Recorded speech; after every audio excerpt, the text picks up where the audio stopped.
अस्सलाम वालेकुम, नमस्कार, सत श्री अकाल एंड गुड इवनिंग। मैं हूँ आरज़ू काज़मी और आप देख रहे हैं भेजा फ्राई। बिल्कुल जी, भेजा फ्राई के नए एपिसोड के साथ हम हाज़िर हैं और सबसे पहले जो है ना मुझे आप लोगों से ये कहना है कि लास्ट जो हमने भेजा फ्राई बनाया था उसमें मैंने जो है वो जापान के बजाय चाइना कह दिया था। वो मोदी जी मिल रहे थे ना, हाथ मिला रहे थे और झप्पियाँ-शप्पियाँ। तो आप लोग तो मेरे पीछे ही पड़ गए कि नहीं जी नहीं, ये तो जापान के हैं, चाइना के नहीं हैं और ये वो। तो वो तो मुझे भी पता था, मैं तो ज़रा आप लोगों का चेक कर रही थी कि आप लोग कहीं सो तो नहीं गए हैं मेरी वीडियो देखते-देखते, इसलिए कि कोई चीज़ सही बोलो या सही काम की बात करो तो आप लोग सुनते ही नहीं हैं। और अगर ज़रा-सा इधर से चाइना से जापान की तरफ चले जाएँ या जापान से चाइना की तरफ चले जाएँ या थोड़ा-सा भी इधर का उधर कर दें, तो आप लोग तो फ़ौरन सुन लेते हैं और उसके बाद हाथ धो के मेरे पीछे पड़ जाते हैं। लेकिन कोई बात नहीं, मैंने जैसा कहा कि मेरी गलती नहीं थी और मैं अपनी गलती कभी नहीं मानती और नहीं, नहीं, और ये भी कह रही थी कि ये आप लोगों को मैं चेक कर रही थी कि आप लोग सुन भी रहे हैं कि नहीं। खैर कोई बात नहीं, बड़े-बड़े देशों में ऐसी छोटी-छोटी बातें होती रहती हैं। हम बढ़ते हैं आगे न्यूज़ की तरफ आज की। और सबसे पहले मैं आपको बताऊँ कि जो पाकिस्तान में पीसी होटल है, यानी कि पर्ल कॉन्टिनेंटल होटल और 5 स्टार होटल है। कभी-कभी उसमें मैं भी चली जाती हूँ। आप जानते हैं लास्ट टाइम भी मैं लाहौर जब गई थी तो मैंने आपको वो वीडियोज़ वहाँ से लगाई थी ना, वहाँ पे बड़े गाने-शाने चल रहे थे इंडियन। बिल्कुल, बिल्कुल। लेकिन वो लाहौर था और ये बात हम कर रहे हैं कराची की। कराची पीसी होटल में जो फैंसी सीलिंग थी, वो मेहमानों के सर पे ब्रुम, समझ जाइए गिर गई। जी हाँ, ऐसा सिर्फ़ पाकिस्तान में ही होता है कि आप 5 स्टार होटल में जाइए और उसके बाद आपके सर के ऊपर जो है फैंसी सीलिंग जो है वो गिर जाए। पहले हम एक वीडियो देखते हैं और फिर बात करते हैं।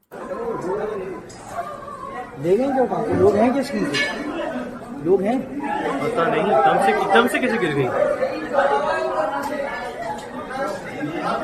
दूर वो बाकी से भी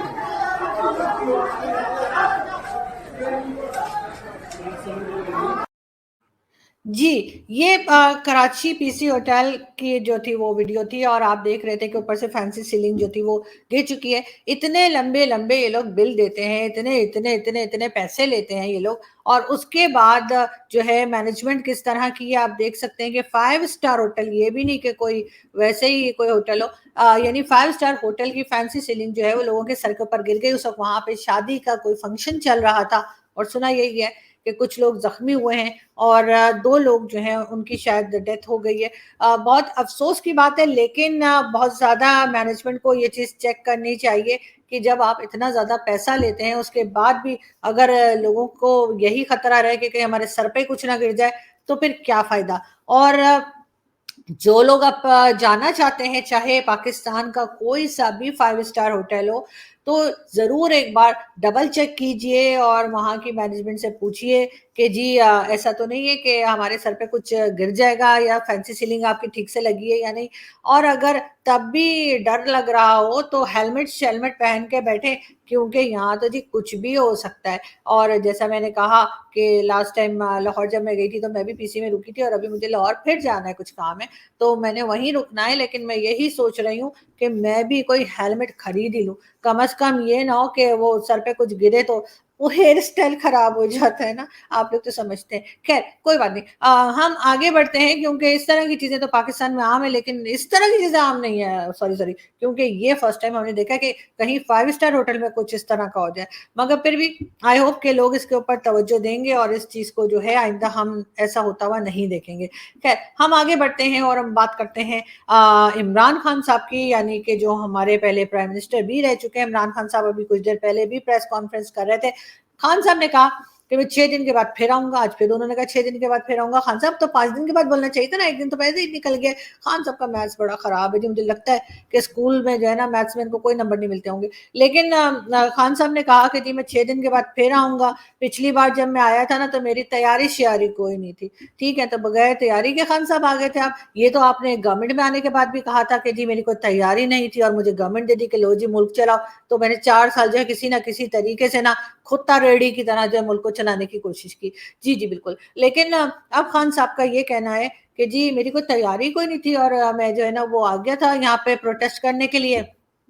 अब उन्होंने ये कहा है कि 6 दिन वो तैयारी करेंगे और वो भी करेंगे। उन्होंने पूरे पाकिस्तान में जितने लोग रहते हैं उनसे भी कहा है कि वो तैयारी करें, क्योंकि उन्होंने दोबारा आना खान साहब से। चले अच्छा है, फिर थोड़ा हल्ला गुल्ला हो जाएगा, हम एक बार फिर डी चौक की तरफ चले जाएंगे और फिर दोबारा कुछ वीडियो बनाएंगे ना कुछ यूथियों की। तो खैर वो छोड़िए, वो तो देखते हैं खान साहब आते भी हैं या खान साहब ऐसे ही खामखाई बातें बना रहे हैं।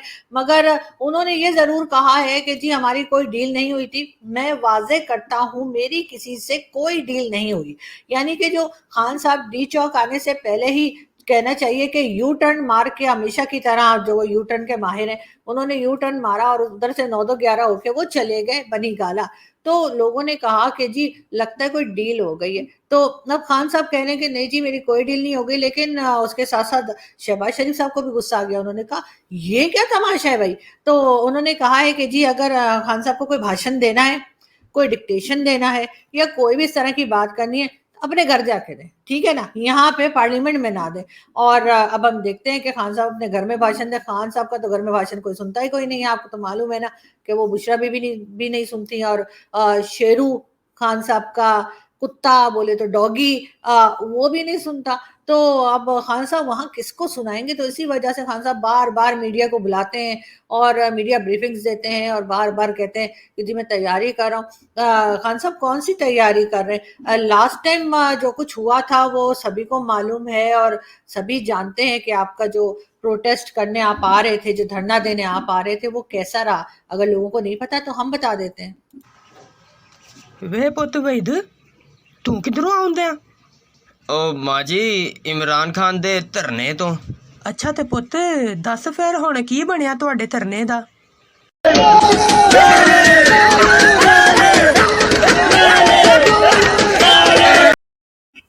जी इस तरह का रहा था खान साहब का धरना इस बार। और सुना है कि बड़ी कुट पड़ी है, बड़ी मार पड़ी है, पुलिस वाले काफी गुस्से में थे। लेकिन खान साहब के लोगों ने जो है वो वहां पे, आप सब जानते ही हैं कि मेट्रो स्टेशन भी जला दिया, उन्होंने दरख्त भी देखिए ये जो है वो जला दिया और भी कई तरह की जो है नुकसान पहुंचाया। और साथ साथ ये जी परवेज खटक साहब हैं, डिफेंस मिनिस्टर जो थे इमरान खान के टाइम पे, और इतनी भी शेलिंग नहीं हो रही थी जितना इन्होंने पहन रखा है। लेकिन बहरहाल कुछ ना कुछ था। और अब देखते हैं कि खान साहब कब आते हैं। 6 दिन, मतलब 5 दिन मैं तो कहूंगी, खान साहब तो वैसे 6 दिन बता रहे हैं, 5 डेज रह गए खान साहब। तो बस तैयारी पकड़ लीजिए और देखते हैं इस बार आप क्या करते हैं। लेकिन लास्ट टाइम भी खान साहब ने जो है वो हेलीकॉप्टर इस्तेमाल किया था पहुंचने के लिए, यानी कि केपी के गवर्नमेंट का हेलीकॉप्टर से लेके खान साहब पहुंचे थे वहां पर, जहां से उन्होंने बाद में जो है अपना जहां वो कहना चाहिए कंटेनर के ऊपर, उनको आदत पड़ी हुई है कंटेनर के ऊपर चढ़ने की, तो बिल्कुल कंटेनर पे चढ़ के खान साहब जो है वो थोड़ा ही रास्ता उन्होंने जो है वो तय किया, बाकी तो हेलीकॉप्टर से ही पहुंचे थे। इस बार भी सुना यही जा रहा है कि खान साहब भाग के फिर केपी के चले गए। जाहिर है केपी के में उनकी गवर्नमेंट है, तो वो सोचते होंगे कि शायद मैं यहाँ पे महफूज हूँ या शायद मैं यहाँ से कुछ कर पाऊं। साथ साथ हम बात करेंगे यासीन मलिक की। बिल्कुल जी, यासीन मलिक को जो है वो जैसा कि हमने सुना ही है कि इंडियन कोर्ट ने जो है वो सजा दे दी है और 2 बार जो है वो उम्र कैद की सजा हुई है। और उसके लिए जाहिर है पाकिस्तान में लोग बहुत प्रोटेस्ट कर रहे हैं, बहुत प्रोटेस्ट कर रहे हैं। और हम कह रहे हैं कि नहीं जी हम यासीन मलिक के साथ खड़े हैं। और उसमें आप जानते हैं कि जी जो कि हमारे आज़ाद कश्मीर के प्राइम मिनिस्टर हैं, वो भी इलियास, यानी चौधरी इलियास साहब, जो सरदार चौधरी इलियास, बड़ा लंबा चौड़ा उनका नाम है, वो भी हैं। और उसके साथ साथ आप देखते हैं कि अली अमीन गंडापुर वो भी शामिल हैं और वो भी यही कह रहे हैं कि जी हम तो जिस साथ खड़े हैं, हम यासीन मलिक के साथ खड़े हैं और हम उनके साथ ही खड़े रहेंगे। और बस खड़े ही रहेंगे। लेकिन ये पिक्चर में तो सब मुझे लेटे हुए नजर आ रहे हैं, मगर ये आप देख सकते हैं कि कितनी टेंशन में हैं। और यकीनन ये मुझे लगता है कि इस वक्त बहुत टफ टाइम देने वाले हैं इंडिया को। और उनसे पूछेंगे कि जी बताइए तो सही कि आपने आखिर ऐसा कैसे कर दिया, आपने यासीन मलिक को कैसे सजा दे दी। और उसके लिए आपको ये सारे लीडर जो हैं, जो अगर आप इस पिक्चर को दूसरी तरह से रोटेट करके देखें तो यकीनन ये आपको खड़े हुए दिखेंगे। इस वक्त आपको लेटे हुए नजर आ रहे हैं, लेकिन जिस वक्त आप इसकी पिक्चर को घुमा के देखेंगे ना, रोटेट करेंगे, तो फिर ये आपको यकीन मानिए खड़े हुए। और इन्होंने कहा है कि जी हम जो है ना वो छोड़ेंगे नहीं जी, हम जो है ना हर जगह जाकर हम ये बात करेंगे कश्मीर की, और हर जगह जाकर इस बहाने चले थोड़ी सैर सपाटा भी हो जाएगा। कभी अमेरिका जाके बात करेंगे, कभी चाइना जाके बात करेंगे, तो कभी यूके जाएंगे, कभी किसी और कंट्री में जाएंगे, लेकिन साथ साथ ये कि चलें सैर भी हो जाएगी और उसके साथ साथ ये बात भी कर लेंगे, बात भी शायद कर ही लें। लेकिन ये सुनते हैं क्या कह रहे हैं। अपनी औकात पे रहें, अपनी हैसियत पे रहें। मैंने फैसलाबाद भी देखा है, आपका घर भी देखा है। मैं आपको एक पैगाम दे रहा हूँ, अगर हमारे चेयरमैन की तरफ मेरी आंख से देखा भी सही आपने, या हमारे किसी वर्कर की तरफ आपने मेरी आंख से देखा, तो मैंने भी आपका घर देखा हुआ है, और मैं आपको भी जानता हूँ, आपके खानदान को भी जानता हूँ। खुदा की कसम आपका वो हाल करूंगा कि आपकी नस्लें याद रखेंगी। जी, ये थे अली अमीन गन्नापुर, और ये धमकियां दे रहे थे मौजूदा गवर्नमेंट को, यानी कि कहने चाहिए शहबाज शरीफ साहब को और होम मिनिस्टर साहब को जो हमारे हैं आजकल, और उनको ये कह रहे थे कि जी मेरी आंख से ना देखें। तो मैं सबसे कहूंगी जो जो पार्लियामेंट में बैठे हैं अपनी आंखें धो लें और साफ आंखों से देखा करें, मेरी आंख से देखना क्या होता है। लेकिन खैर उससे पहले बात हम कर रहे थे जी कश्मीर की, तो हम इधर से उधर निकल गए। तो आप लोग पता नहीं इतना मेरा दिमाग घुमा देते हैं ना कि मैं कहीं से कहीं निकल जाती हूँ। खैर मैं ये बता रही थी आपको कि वो सब लोग जो आपको इस वक्त लेटे हुए नजर आ रहे हैं, लेकिन वो असल में कश्मीरी के साथ खड़े हुए हैं, तो ये लोग जो है वो चाइनीज मुस्लिम्स के साथ कब खड़े होंगे? चाइनीज मुस्लिम्स के लिए भी तो कुछ बोलिए। वहां पे चाइना ने अपने जो उइगर मुस्लिम्स हैं वहां पे उन्होंने अपनी फौज लगा रखी है, उनको मार पीट रहे हैं, मसाजिद को तोड़ रहे हैं, वहां पे उनके नाम जो है वो मोहम्मद नहीं रख सकते वो, और साथ साथ चाइनीज मुस्लिम के ऊपर बहुत जुल्म हो रहा है, उनको बंद करके रखा हुआ है, उनको एक तरह से जेल, एक बहुत बड़ी जेल बना रखी है जिसमें उन सबको कैद कर रखा है, और उन पे हर तरह के जुल्म हो रहे हैं। और ये अगर आप आज का डॉन न्यूज़पेपर देखें तो उसमें भी आपको रिपोर्ट मिल जाएगी, और हमारे जितने लोग हमें देख रहे हैं और जो जो ऑनलाइन आप चेक कर सकते हैं डॉन न्यूज़पेपर को, तो ये कि हमारी गवर्नमेंट, हमारे पॉलिटिशियन और ये जो मुक्के लहरा लहरा के कश्मीर के लिए निकल रहे होते हैं, तो वो चाइना को कब बोलेंगे? बिल्कुल बोलिए, कश्मीर के लिए भी बात कीजिए, लेकिन चाइना को भी तो कुछ कहिए ना, या बस चाइना से सिर्फ हमने पैसे ही लेने। और जाहिर है अगर इंडिया चाहता है कि हमारे मुंह बंद हो जाए और हम कश्मीर पे कोई बात ना करें, तो जी थोड़े पैसे कटो, ठीक है ना। आप भी हमें कुछ मिलियन, कुछ बिलियन, कुछ ट्रिलियन, कुछ इस तरह के कुछ पैसे दे दीजिए, कुछ डॉलर वॉलर दे दीजिए, कुछ नोट दिखाइए, तो हो सकता है कि हमारा मूड बन जाए और हम आपको भी कुछ कहना छोड़ दें, और हम कहें कि ठीक है जी कश्मीर में जो कुछ करना है करो, तो वहां तो बहुत अमन है जी। और या फिर हम जैसे चाइना के लिए कहते हैं, प्राइम मिनिस्टर जब थे इमरान खान तो उन्होंने भी कहा था हम चाइना के लिए बात करते हैं जी, लेकिन हल्के हल्के छुप छुप के बंद कमरों में। तो ये तो सिर्फ इंडिया के वक्त होता है कि हमारे गले में लाउड स्पीकर लग जाता है और उसके बाद हम मैं बोलना शुरू कर देते हैं। लेकिन थोड़ा सा हिम्मत कीजिए, और मुस्लिम सिर्फ इंडियन जो कश्मीर है वहां पे नहीं रहते, मुस्लिम्स चाइना में भी रहते हैं। और मैं सभी से कह रही हूँ, चाहे वो हमारी स्टैब्लिशमेंट हो, चाहे वो हमारी फौज हो, यानी स्टैब्लिशमेंट बोले तो फौज, बहुत से लोग मुझे कह रहे हैं स्टैब्लिशमेंट किसे कहते हैं, तो जी स्टैब्लिशमेंट फौज को कहते हैं, ठीक है ना। और उसके साथ साथ हमारी जो गवर्नमेंट है, जिस वक्त गवर्नमेंट है, वो भी जो पॉलिटिकल पार्टीज हैं, जो रिलीजियस पार्टीज हैं, और जो आम लोग हैं, उन सबसे मैं कहूंगी कि जरा तो 2-4 टायर जमा करके ना पुराने, तो जाइए आप लोग जरा चाइनीज एम्बेसी के सामने भी जाइए और प्रोटेस्ट कीजिए, उनसे भी कहिए कि जी मुस्लिम्स के साथ गलत सलूक ना करें, उनको मारे पीटे नहीं, और उनके ऊपर जुल्म ना करें। तब मैं मानूंगी कि जी वाकई में आपने कोई मतलब आप निकले हैं अपने मुसलमानों को बचाने के लिए। लेकिन अगर आप वहां नहीं बोल सकते सिर्फ इसलिए क्योंकि उन्होंने यहाँ पे सी पैक जो कप का ठप पैक बन चुका है, उसके लिए अगर आप चुप हैं, या फिर आपने उनसे पैसे ले रखे हैं जो आप पी गए, खा गए, डकार गए, और आपने वापस भी नहीं करने, और अब चाइनीज को समझ आ गई है कि उनके पैसे नहीं मिलने उनको, तो वैसे उनको अच्छा हुआ उनको समझ आ गई, और बिला वजह की, वरना उम्मीदें लगा के बैठे थे रोज कि शायद आज हम पैसे वापस कर देंगे, शायद आज हम पैसे वापस कर देंगे। अरे भाई दिए थे ना, अब वापस, मतलब तुम तो पहले इतनी बड़ी कंट्री हो, इतनी इकोनॉमी, तुम लोगों ने तो काम करने के अलावा किया ही क्या है, तुम लोग तो सिर्फ कमाते हो और काम करते हो। अगर थोड़े से पैसे हमें दे दिए तो सवाब होगा, जन्नत का टिकट देंगे हम लोग, यकीन करो। लेकिन फिर भी मैं ये कह रही हूँ कि थोड़ा सा कुछ चाइना को भी बोल दीजिए कि जी वहां के मुस्लिम्स के लिए भी कुछ आवाज उठाइए, कुछ थोड़ा बहुत तो दम दिखाइए ना। खैर, हम आगे बढ़ते हैं और यहाँ से हम एक वीडियो और देखते हैं। शहबाज शरीफ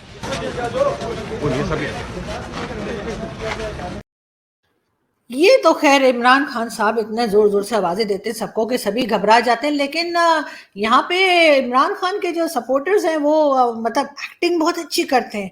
आप देखिए तो सही। शदीद यहाँ पर शेलिंग हो रही है।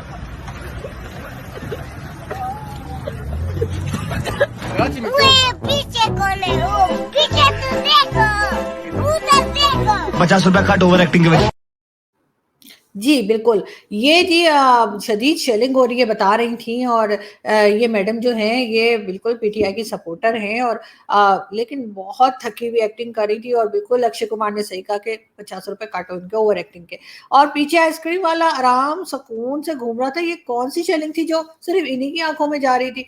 और इसके बाद अगर हम कुछ कह दें ट्विटर के ऊपर, सोशल मीडिया पे अगर हम कुछ बात कर दें, तो ये लोग तो भाई पीछे पड़ जाते हैं कि ऐसे कैसे कह दिया, गद्दार हो, ये हो वो।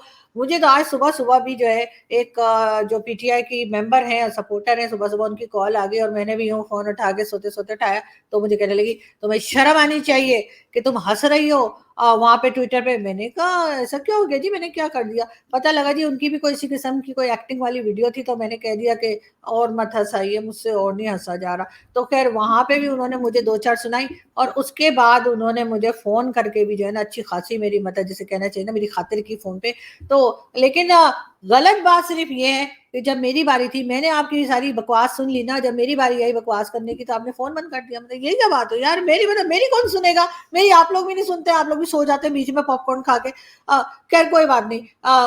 मैं यही कहूंगी कि बड़े बड़े देशों में ऐसा छोटी छोटी बातें होती ही रहती हैं।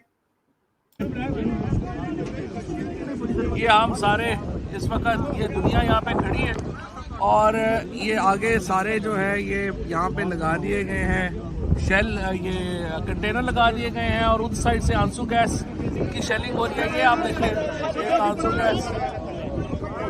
गैस की शेलिंग हो रही है। जी ये थे फवाद चौधरी साहब, जो थोड़े से लोग खड़े उनको कह रहे थे ये जी देखिए दुनिया खड़ी हुई है। वैसे ऐसा होता है जब आप किसी से बहुत प्यार करते हैं तो आप कहते हैं तुम तो बस मेरी दुनिया हो। तो मुझे लगता है ये कोई इसी किस्म की दुनिया दिखा रहे थे, इसलिए कि उन्हें खुद भी पता था कि पीछे लोग थे ही नहीं और बहुत थोड़े से लोग खड़े थे। और उसके बाद शेलिंग हो रही है, वो कहाँ हो रही थी, नजर नहीं आई। और कंटेनर तो जाहिर है कंटेनर तो लगेंगे भाई, आप लोगों की तो पार्टी ही कंटेनर पार्टी कहलाती है। आप लोग या तो कंटेनर के ऊपर चढ़े होते हैं या फिर कंटेनर को हटा रहे होते हैं शहर में आने के लिए। और अब देखते हैं कि जी खान साहब क्या करते हैं, यानी कि खान साहब का क्या प्लान बनता है 5 दिन के बाद। खान साहब प्लीज, कल जब मैं वीडियो बनाऊंगी तो मैं 4 दिन कहूंगी, आप 6 पे रुके हुए, इसलिए कि मुझे लगता है खान साहब ने आना वाना नहीं है। वो बोलेंगे यार 6 दिन कंप्लीट ही नहीं होगा, मैं पहुंचू, 6 दिन होंगे तो जाऊंगा ना। और वो हर रोज 6 दिन बोलते हैं, यानी वो माइनस कर ही नहीं रहे उस एक दिन को जो वो गुजार चुके हैं। मगर कोई बात नहीं, हम लोग समझ सकते हैं आप इस वक्त बहुत परेशान हैं, और जाहिर है परेशान होना भी चाहिए, क्योंकि एस्टेब्लिशमेंट ने भी आपको टाटा बाय बाय किया हुआ इस वक्त। और साथ ही साथ जो है वो जो नई गवर्नमेंट आई है उसको भी कह दिया कि जी आप अपना टाइम पूरा कीजिए।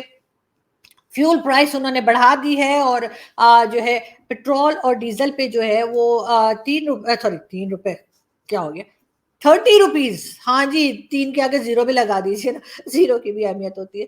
तो हाँ जी, तो 30 रुपीज जो है पर लीटर जो है डीजल में और पेट्रोल में बढ़ाए जा चुके हैं। लेकिन साथ साथ स्टॉक एक्सचेंज जो है वो भी आज बेहतर चल रही थी और उसमें भी काम अच्छा हो रहा है। इसके अलावा डॉलर रेट जो है वो थोड़ा कम हो गया है, और पहले 202 पे पहुंच गया था और अब वो 199 पर है आज। इसका मतलब है कि डॉलर रेट भी थोड़ा सा कंट्रोल में आया है और बाकी चीजें भी जो है वो बेहतरी की तरफ जा रही हैं। हाँ ये जरूर है कि क्योंकि फ्यूल प्राइस बढ़ा दिए गए हैं, तो जाहिर है कि उसके साथ साथ जितनी चीजें भी मार्केट में मिलती हैं वो सब, चाहे खाने पीने की हो चाहे जो मर्जी, तो वो सब उस सब के प्राइस जो है ऑब्वियसली बढ़ जाएंगे। लेकिन थोड़े दिन अगर लोग किसी तरीके से इसको मैनेज कर लें तो मेरा ख्याल है कि इकोनॉमी के ऊपर थोड़ा बहुत काम करें और बहुत सीरियसली काम करें और कोशिश करें ना 1-2 कंट्रीज को और चूना लगा के कुछ पैसे ले आए, इसलिए कि काम हमने करना नहीं है, ना हमने ट्रेड खोलनी है किसी कंट्री के साथ, ना हमने कुछ बनाना है, ना हमने कुछ बेचना है, हमने सिर्फ जो है ना वो पैसे ही मांगने। तो फिर ये कि मेरा ख्याल है कि गवर्नमेंट को बैठ के ना पूरा मैप लेके बैठें और उसमें जो है ना देखें कि किस कंट्री, कौन कौन सी कंट्री ऐसी है जो अभी तक बच गई है हमारे से। तो अगर वो बच गए तो उनसे कहिए कि भाई पहली दफा तो सभी, आपको पता है ना, आपको पता है ये सभी मामू बन जाते हैं, तो उनको कहिए कि थोड़े पैसे दे दीजिए, हम आपको वापस कर देंगे, बाकी तो आप लोगों को टॉपी ड्रामा आता है वो आप लोग कर लिएगा। तो इससे ये होगा कि पाकिस्तान में थोड़ा और डॉलर शॉलर आ जाएंगे और जो है यहाँ पे थोड़ा बेहतर हो जाएगा। बस वो लोग जो जाके बाहर प्लॉट लेते हैं, अपने फ्लैट लेते हैं और कॉर्नर के प्लॉट लेते हैं और पिज्जा फ्रेंचाइज बनाते हैं, उनको थोड़े से उनके स्क्रू अगर किसी तरीके से टाइट कर देना तो बहुत अच्छा होगा। इसलिए कि जो पैसा आता है किसी भी कंट्री से आप लेकर आते हैं वो मुल्क में लगना चाहिए, यहाँ के लोगों के लिए इस्तेमाल होना चाहिए, ना कि लोगों के पिज्जा फ्रेंचाइज पे लगना चाहिए। और साथ साथ अगर टैक्स लेने के लिए निकल रहे हैं, मनी लॉन्ड्रिंग का पता कर रहे हैं, मनी ट्रेल ली जा रही है, तो फिर एक नाम याद रखिएगा, आसिम सलीम बाजवा। बिल्कुल जी, बाजवा साहब से कहिए कि जी आसिम सलीम बाजवा साहब से मेरा मतलब है, पूछिए कि जी ये फ्रेंचाइज कैसे बनाई और इसका टैक्स कौन देगा, और ये भी बताइए कि इतना पैसा आपके पास कहाँ से आया। ये तो खैर एक नाम है, इस तरह के बेशुमार हमारे रिटायर्ड फौजी जनरल ऐसे हैं जो कि बहुत बड़े बड़े बिजनेसेस कर रहे हैं, कनाडा में है, अमेरिका में है, दुबई में है, यूरोप में है, हर जगह है सिवाय अफगानिस्तान छोड़ के, बाकी हर जगह पे उन्होंने प्रॉपर्टीज भी बना रखी हैं और बहुत पैसा है। तो उनसे थोड़ा सा वो कार्टून में नहीं आते हैं, कार्टून मूवीज जो आती हैं बच्चों की, उसमें नहीं वो पकड़ के उल्टा करके ऐसे झाड़ते थे टक टक टक, तो उससे पैसे गिर जाए शायद उनके, अगर उनको भी उल्टा लटका के थोड़ा सा समझ जाए ना क्या कह रही हूँ। खैर अब मैं यहाँ से चलती हूँ और आपसे मुलाकात होगी नेक्स्ट वीडियो में। अपना बहुत ख्याल रखिएगा, लेकिन जाने से पहले हमारे चैनल को सब्सक्राइब करना ना भूलिएगा। जिसने सब्सक्राइब नहीं किया है, जिसने कर लिया उन्हें नहीं करिए, अब आप लोग शुरू मत हो जाइएगा दोबारा कमेंट्स करना। Thank you so much.